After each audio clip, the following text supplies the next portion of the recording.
तर काही आंदोलकांकडून मराठा आंदोलनाला गालबोट लावण्याचा प्रयत्न केला जातोय अशी टीका राधाकृष्ण विखे पाटील यांनी केली आहे। आंदोलकांनी आझाद मैदानामध्ये आंदोलन करायला हवं, शेअर मार्केट, आरबीआय, रेल्वे स्टेशनमध्ये घोषणाबाजी करून प्रश्न सुटणारा नाही असं आवाहन विखे पाटील यांनी केलंय। मुंबईकरांना वेठीस धरून मराठा आंदोलनाला बदनाम करू नका असं आवाहनही त्यांनी केलं।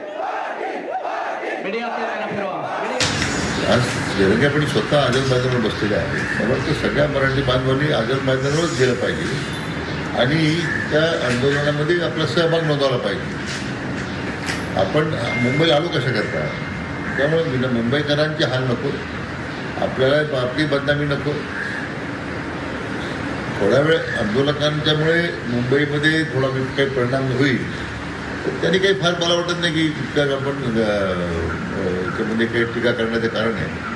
शेवटी आपल्या भावना व्यक्त करताना तो मराठा बांधव आझाद मैदानावर जर एकत्र येत असतील तर लगेच काय वाजवी काही नाही, पण त्या व्यतिरिक्त अन्य ठिकाणी जाऊन मग आपण दैनंदिन जे जीवन विस्कळीत करण्याचा प्रयत्न करायचा, त्या समाजाची बदनामी होतं याचं भान ठेवलं पाहिजे।